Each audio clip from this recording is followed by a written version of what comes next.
Good afternoon. I'm Chaplain Denny from the South Carolina National Guard. Og Mandino, the successful salesman and author, said, "I will not allow yesterday's successes to lull me into today's complacency, for this is the great foundation of failure." If you're a praying person, I invite you to please pray with me. Gracious Lord, as the storm slowly passes, I pray we will remain vigilant and not let complacency take the place of sound judgment. I pray that we will continue to heed the warnings of our county and state officials so we can remain safe and continue to protect and care for our families and neighbors. Lord, may your face shine upon us and pour out your grace upon this great state. I pray all this in your mighty and precious name. Amen. Thanks, sir. Well, just briefly, we've been lucky so far. Things have not been as bad as they could have been, although we've had a lot of rain, and it's not nearly over. One way to look at this is if we are in the second act of a three-act play. The first act was all the rain coming primarily in the Beaufort and on up towards Charleston, and that has subsided some now. And the hurricane moved a little off the storm, and that's coming back for the second act. And that will take place up in the northern part, Myrtle Beach, Horry, and in that area, and on somewhat into the Midlands and on up northwest in the state, where we'll have heavy rains, continue to have the heavy rains. Then the third act will be after the rains are gone and all that water that has not yet finished coming through the rivers will crest and will be coming through. We may have some of that before the rain ends, but we will certainly have more of that after the rains end. That's how it always has been. So we're not nearly out of the woods yet. And of course, after the curtain's down, then that's when the cleanup takes place, and that's when a whole different phase begins. But we have been lucky. We are temporarily in a little bit of a lull. The PD is the next area, but I would urge people to remember, and if you're a newcomer, ask your neighbors, when it rained bad, when we had our other hurricanes, what parts of our neighborhood flooded? What happened then? Because chances are it's going to happen again. We know where the low-lying areas are, and we'll also urge everyone to remember that after the rains are gone and after when the sun comes out, we can still have a lot of rain, a lot of puddles, a lot of things in yards and around the small towns. Those waters are not necessarily clean because there's been a lot of stuff that's been going into them, from chemicals in farmlands to overrunning sewer systems and all of that. So be very careful with that. So, and also remind people, when you're on these roads and the water's coming down and the water's rising, it can rise very quickly and it can take a vehicle off a road. We've seen it happen before. And I mentioned one time in one of the storms a few years ago, as we were circling in a helicopter, we saw either 2 or 3 men sitting on the hood of a car out in a rural area on a road, and the waters were rising and going right across the road. And we circled around and were radioing back to alert others to come get them. And by the time we got around again, the water was up over the hood and they were up on the roof of the car. And by the time a swift boat got there, they were right up perched on the top getting wet when they got them off of there finally. And if the swift boat hadn't gotten there when it got there, they would have been in much deeper trouble. So help your neighbors, look out for your neighbors, look out for their pets, look out for their property. And so far we have no fatalities related to this so far, and we don't want any, but we know there's going to be a lot of cleanup to do, and we got to be very safe because this is not nearly over. We're just in the second phase of this right now. And now, John Q, National Weather Service. Thank you, Governor. John Quayle of the National Weather Service. So Debby has strengthened some as it sits offshore, about 55 miles east-southeast of Charleston, with wind speeds now at 60 miles per hour, and it's moving northeast at only 30 miles per hour, so it's slowed down some. Debby could strengthen a bit more before making landfall as a strong tropical storm somewhere along the northern Charleston County or Georgetown County coast Thursday morning. Its greatest impacts will still be the potential for considerable flash flooding and significant long-term river flooding, as the governor had mentioned.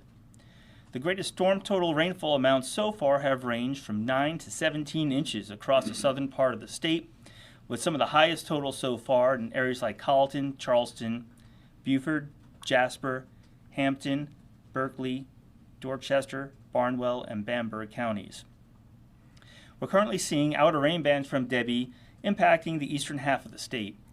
Additional rainfall amounts of 4 to 8 inches, with locally higher amounts, can still occur into Friday across the northeast part of the state, with an additional 2 to 4 inches across the rest of the state. These rain bands can still result in considerable flash flooding. Anyone traveling needs to continue to use extreme caution and avoid flooded roadways. This heavy rain will cause considerable rises on area rivers, with many going into moderate flood. Of particular concern for major flooding is the Little PD River near Gallivan's Ferry and the Edisto River near Givens Ferry. Some rivers, especially in the PD Basin, may not crest until the middle of next week. Given the strength of Debby, it's possible for areas along the immediate coast to experience tropical storm force wind gusts, with many areas inland likely to experience wind gusts of 20 to 30 miles an hour through Thursday. Fortunately, the threat for significant storm surge has ended, but minor coastal flooding is still possible across the northern portion of the South Carolina coast, mainly with the high tide cycle this evening and possibly again with the morning high tide cycle tomorrow. An isolated tornado threat still exists, but mainly near the Grand Strand. So please don't let your guard down. The direct impacts from Debby will persist into Thursday night or Friday, but the river impacts could potentially last much longer. And again, please go to weather.gov for the latest forecast information. Thank you. Thank you. Director Kim Stenson. Thank you, sir. Kim Stenson, the State Emergency Management Division. The State Emergency Management Operations Center remains at OPCON 1, which is our highest readiness state. And the priorities here at the State Emergency Operations Center include supporting local shelter and localized evacuation operations, maintaining the transportation lifeline, planning for possible riverine flooding, especially in the PD area, and supporting damage assessment operations. We have our personnel deployed to 9 counties to assist the local authorities throughout the operation, and we continue to closely coordinate with county emergency management officials. 25 counties right now are at some level of enhanced readiness, with 11 counties at OPCON 1, which is the highest readiness level, and 14 counties at OPCON 2, which is an enhanced readiness state. Their primary focus right now includes sheltering operations, response operations, including rescues, and possible local evacuations. No major communications issues have been reported. We do have some preliminary damage estimates from Berkeley, Charleston, and Colleton. 64 homes had damage, with a majority in Colleton County, which has 1 home destroyed and 15 with major damage. Berkeley, Colleton, and Horry counties are reporting a total of 6 businesses with some level of damage. Infrastructure damage right now is currently limited to road damage due to rain and floodwater, and damage assessments are being compiled. In the logistics area, we have fielded 207 requests. 197 of those have been completed or in progress, and there's 10 pending at the moment. Our public information phone system remains open for residents to call in with any questions, and that number again is 1-866-246-0133. In closing, we'd like to make a few recommendations. The first is to stay away from flooded areas and avoid taking on any unnecessary risks. We want to encourage everyone to continue preparing for the possibility of worsening conditions. As the governor's already mentioned, we're not over this yet. And whether that means securing your property, gathering essential supplies, or having a plan in place for a quick evacuation, proactive steps now can make a big, huge difference. One of the most effective ways the public can assist during this time is by reporting any storm damage through the South Carolina Emergency Manager mobile app. And it's not just about documenting losses, but it's also helping us direct response and resources to where they might be needed. And your reports are vital to our recovery efforts. It's also important to stay connected with reliable sources for updates. Misinformation can be dangerous as the storm itself, just as dangerous as the storm itself. So please rely on official channels, including your local emergency management and local officials, for that accurate information. And our website at scemd.org and our South Carolina Emergency Manager app continue to be excellent sources of information. Thank you, sir. Thank you. Now, Brett Howard, Federal Coordinating Official from FEMA. Thank you, Governor. Good afternoon. Brett Howard, Federal Coordinating Officer. As you've heard, that it appears that the impacts did not make it up to what the forecast was, which is great, right? But they're still significant. There's still damage out there. There's still a lot of homes, as you heard, homes that have been damaged. There's a lot of damage out there. And the second round, or as the governor said, the second act is about to occur. And we're anticipating additional significant damage. FEMA stands ready to continue to support the state and the governor and Director Stenson's needs on whatever they need. But as I said yesterday, I can't brag on the governor and his team that's standing behind me, Director Stenson, and the locals, to the readiness and the ability to respond and act with a disaster that is so imminent.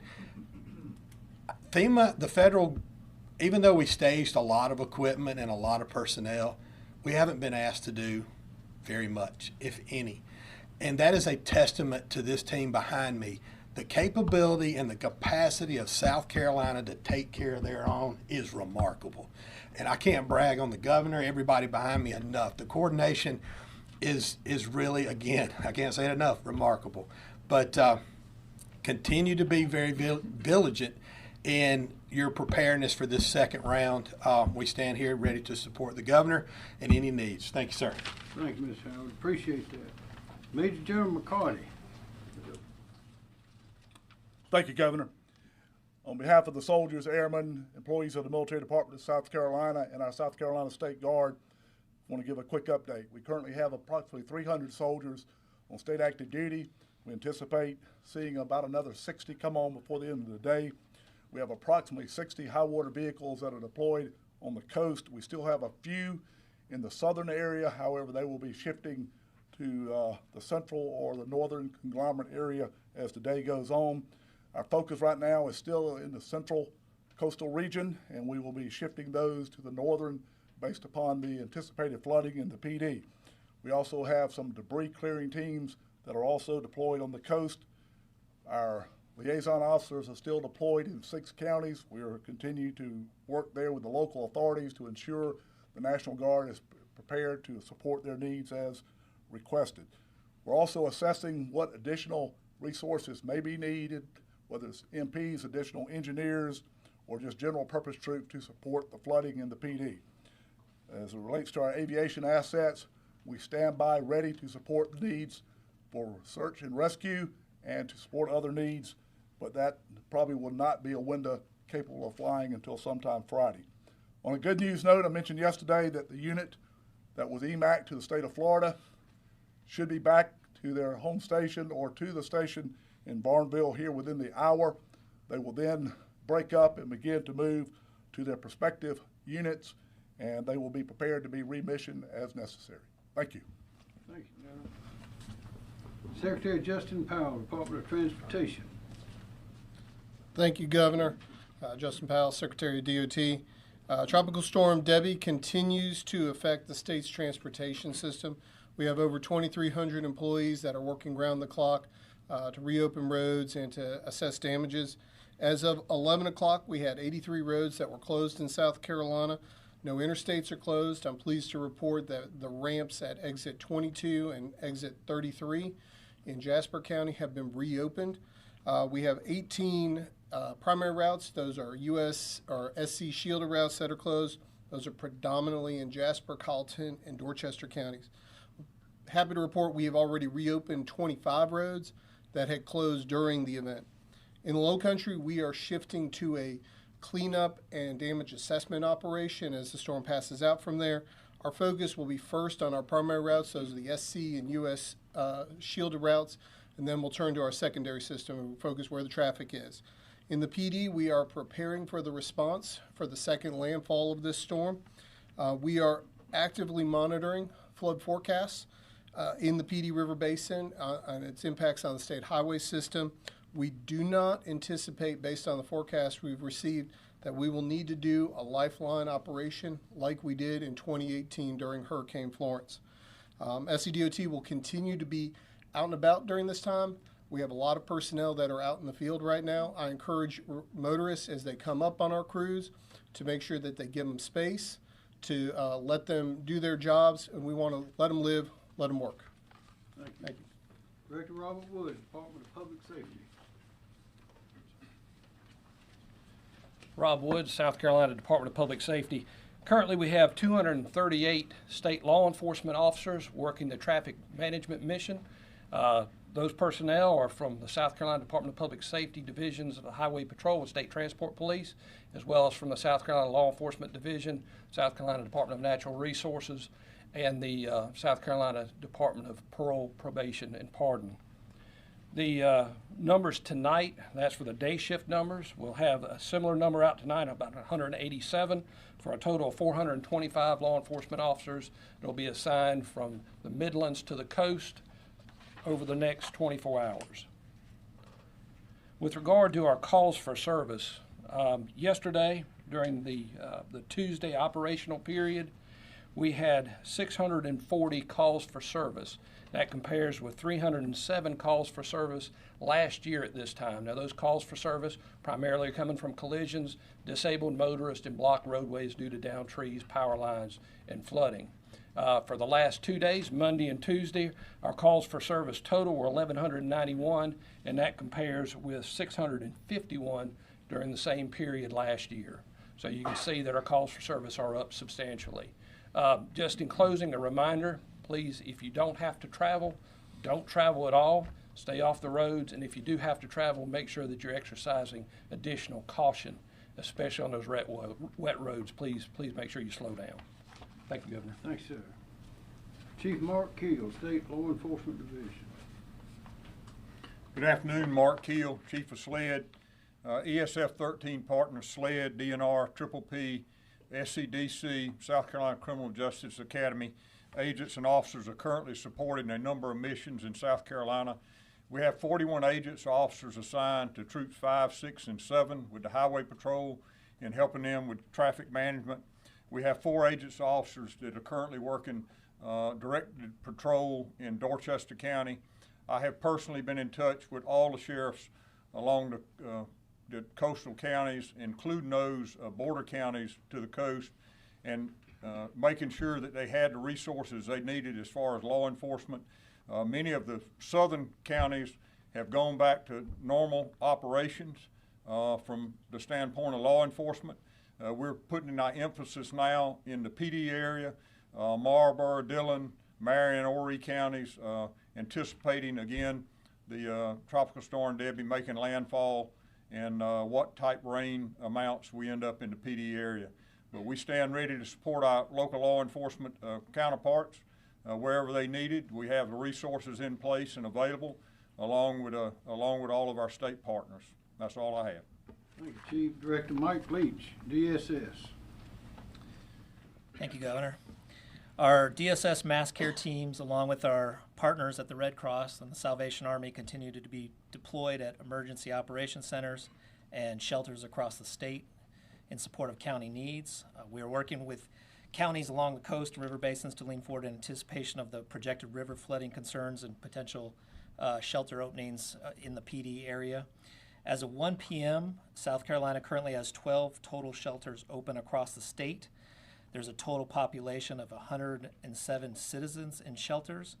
At this time, yesterday, we had 11 shelters open with 85 citizens. We actually went up to about 17 and now we're back down to 12. So as this thing is, as the storm is moving, shelters are opening and closing really fast, and citizens are utilizing it and not needing it after a certain amount of time. We're working with the EMD and our partners to be prepared with our teams on potential locations across the PD and potential shelters that are on standby to open. And a couple reminders here. Pets, for people with pets, we want to reiterate the messaging that people should utilize the hurricane guide found at www.hurricane.sc pets or reach out to their county emergency operations centers or emergency shelter if they need to evacuate their pets. They will receive accommodations either on site or through connections with the county mass care team. No one should ever have to worry about having to evacuate and leave a pet behind or be afraid to evacuate because their pet might be turned away. If there is flooding and you need to evacuate, and please bring your pet. Try to also bring items, food, water, pet food and water, carrier, leash, medical records, identification. And if you do have to evacuate yourself in the shelter, your important documents, comfort items, medications, things like that. One other reminder for our early care and education, child care facilities, if you have an active emergency, we do have a hotline so you can report damage, report closures, and request to expand capacity to care for children from facilities that may be affected, and the number is 1-888-825-7174. Thank you. Thank you. Director Myra Reese, Department of Environmental Services. Thank you, Governor, and good afternoon. A quick update from the Department of Environmental Services. Our priorities remain the same.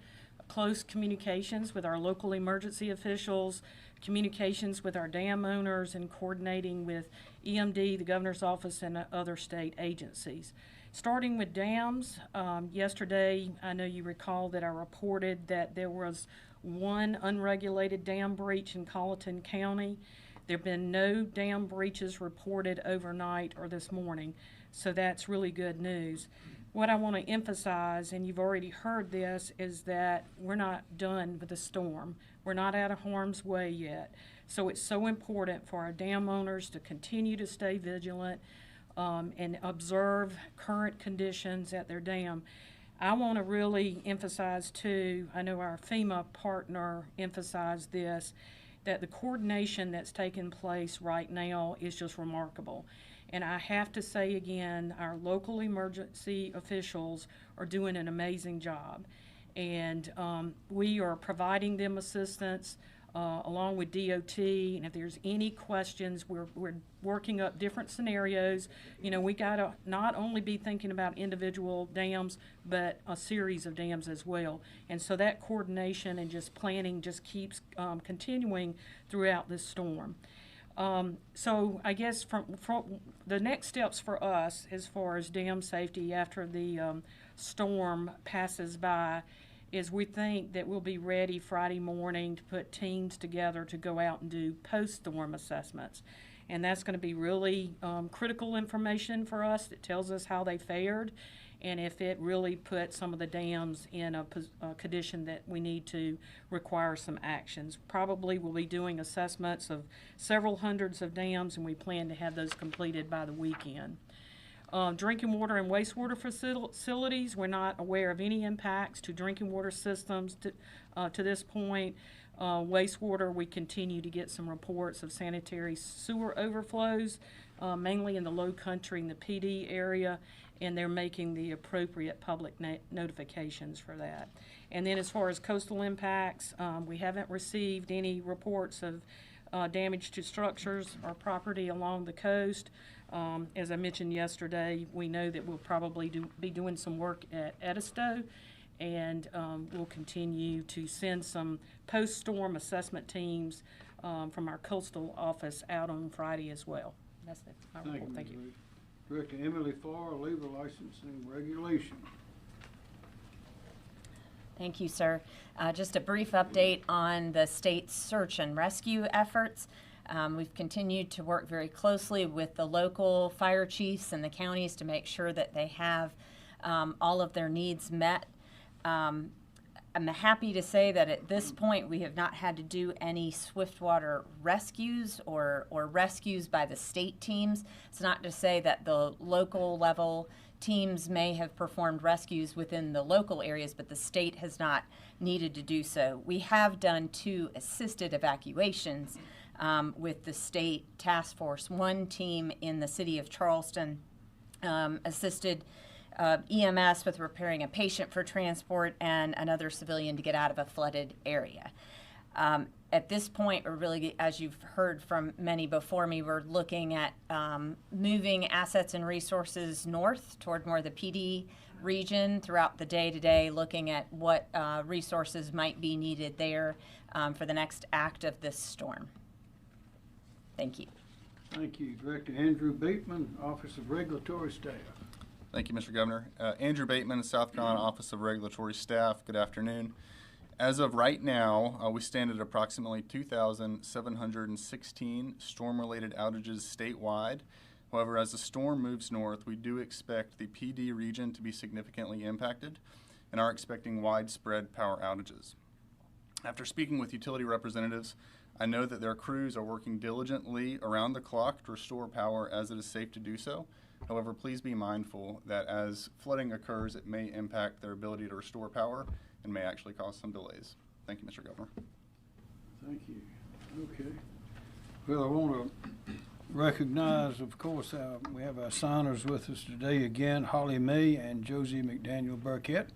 We appreciate that. And also, you need to know that we had with us earlier today Admiral Doug Schofield of the Coast Guard, and also his Master Chief Gibson, that was with us for a good while and sat through the meetings with us and are fully on board and ready to help. Does anyone have any questions? A question for John about, we just keep talking about the PD, and a lot of people might be a little worried about the impacts out there. Can you elaborate a little bit more about when it comes to what folks might be seeing? Is that a little bit of wind? I know we're talking about the rain and obviously the flooding, but kind of drill down a little bit more on what we might be seeing out there. Yeah, we're already seeing those rain bands moving back on shore. We had a little bit of a lull this morning in the precipitation, but that's already started to redevelop and spread inland. As Debbie gets a little bit closer to the coast, the winds will likely pick up later today, tonight, into tomorrow morning. Tropical storm force wind gusts, 45 to maybe up to 55 or 60 miles an hour are certainly possible right along the immediate coast as it moves onshore. But we think farther inland, we won't see winds quite that high. We still think the rainfall is going to be a threat. It may not be as catastrophic as what we were saying, but we still think as these rain bands develop, they could sit over the same area for long periods of time, produce a lot of rainfall and a lot of flooding. So really just need to be mindful that the threat isn't over. It's still going to be there. We're fortunate the storm surge, it's just not, the way the wind fields are, the way the tide cycle is, we just don't expect the big surge from the storm. So we're very fortunate that way. But the rivers up there take a long time to respond. It's very flat. So the rain that falls will go into the rivers, and then also the rain that falls into North Carolina, which will be considerable, will take some time to work its way down into the state. And that's why we don't expect those rivers to crest probably until the middle of next week at some point. More questions? Yes, sir. Governor, you just mentioned speaking with the Coast Guard this morning. Do you know if the Coast Guard has had to make any rescues or been involved in those situations? I don't think they've made any rescues. They are fully on standby and ready to help with manpower and boats and helicopters, etc. Question? Yes, sir. Question for Director Powell. There was a report earlier today that exit off 526 is indefinitely closed in North Charleston. Are there any other locations that have been damaged by more than just flooding and might be indefinitely closed? I think that was your Sure. So yeah, there was a drainage outfall that had some impact on that one. But what I would say is right now we're in that stage where a lot of the water is receding. So we've got to see where those damages are. And so once we do that, that's part of our activity over the next several days, particularly as the rain stops, the water starts receding, we'll go through. We will take a look at the damages out there, if they can be done by our crews or if we need to bring in a contractor to repair them. But we'll work on it expeditiously, and we basically have 12 assessment crews that are ready to go, basically go throughout the state, look at those damages, and to make determinations quickly. More questions? I have one for Adjutant General McCarty. Just when we talk about moving resources to the PD region, Obviously, there's been a history with the town of Nichols suffering some substantial flooding over the past couple of years with those storms. Any concerns about that this go around? Are you guys putting any resources in those areas specifically? We'll be repositioning high water vehicles in the Nichols area, and primarily our debris clearing teams. We'll be working with the local authorities to ensure that we have the resources that they need and are monitoring the areas of concern that they would have.